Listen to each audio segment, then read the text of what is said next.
इस समाज को प्रकाश पुंज देने का और इसे नव ऊर्जा और नव चेतना और उल्लास देने का काम किया। आज आवश्यकता है सारे रविदासिया कौम को, जब देश में हम देख रहे हैं आज के समय में, देखिए प्रिय मित्रों, मैं बताना चाहता हूँ आज रविदासिया कौम का हमारा जो मिशन है कुछ कमजोर होता जा रहा है। आज देश में तथाकथित रूप से कुछ लोग ऐसे हैं जो हम दलितों के खिलाफ बहुत सारे मनसूबाबंदी कर रहे हैं, और ये मनसूबाबंदी हमारे आने वाली कौमों के लिए, हमारे आने वाली जो नेक्स्ट जनरेशन है उसके लिए बड़ी खतरनाक है। आप जानते हैं आए दिन आप तथाकथित रूप से कुछ बुद्धिजीवियों को जो कुछ विचारधारा लेके आए हैं, वे चाहते हैं कि देश में दलितों का आरक्षण जो है वो खत्म किया जाए। मैं थोड़ा सा इस पर भी चर्चा करना चाहूंगा, इस मुद्दे पर भी चर्चा करना चाहूंगा, क्योंकि आज के समय का ये एक तात्कालिक मुद्दा है और बहुत महत्वपूर्ण है, क्योंकि यह आने वाले समय में हमारे समाज के भविष्य का निर्धारण करने वाला है। देखिए देश में, मैं आपको स्पष्ट रूप से बताना चाहता हूं, देश के जनगणना के हिसाब से देश में जो जनसांख्यिकी संतुलन है उसके हिसाब से हमारे देश में 90 लाख से करीब 36 लाख लोग,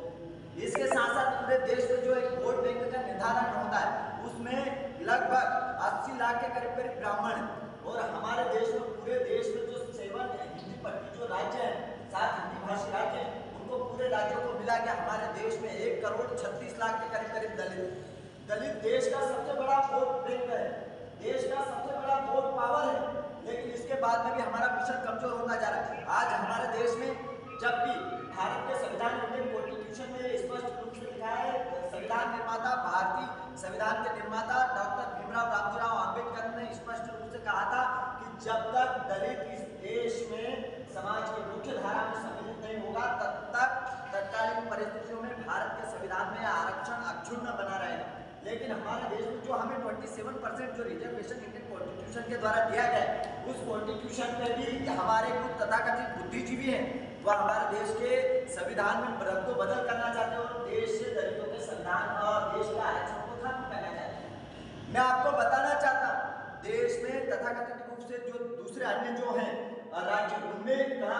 तमिलनाडु में 59% का करीब करीब जो रिजर्वेशन है एससी और एसटी के लिए, शेड्यूल कास्ट के लिए, और इसके साथ साथ ओबीसी अदर बैकवर्ड क्लास है उसे 27% जो आरक्षण दिया जा रहा है जनसंख्या के संतुलन के आधार पर। लेकिन तथाकथित रूप से ये बुद्धिजीवी चाहते हैं कि देश में दलितों का पूरा आरक्षण खत्म कर दिया जाए। मैं आपको बताना चाहता हूँ इस देश में 5000 वर्षों तक हिंदू शासन रहा, इस देश में 550 साल तक मुगल शासन रहा, और इसके बाद में 250 साल तक, 250 साल तक इस देश में जो है अंग्रेजों का शासन रहा, और इसके बाद में 75 साल बाद हमारे देश में स्वराज्य आया है जिसे हम हमारा होम रूल कहते हैं। तो मैं आपको ये बताना चाहता हूं कि जब मनुस्मृति का निर्माण किया गया, उस मनुस्मृति में ब्राह्मणवादी जो व्यवस्था थी उसमें दलितों का जाना, उनका मंदिरों में प्रवेश करना, उनका वेद वेदांतों को पढ़ना, उनका शास्त्रों को पढ़ना स्पष्ट रूप से मना कर दिया गया था। तो देश के आजाद होने के बाद में केवल 75 साल में आज के समय में देश में ऐसा क्या हुआ है, दलितों ने ऐसा कौन सा मुकाम हासिल कर लिया है आरक्षण के आड़ लेके भी, जिसके कारण ये लोग चाहते हैं कि हमारा आरक्षण पूरी तरीके से समाप्त किया जाए।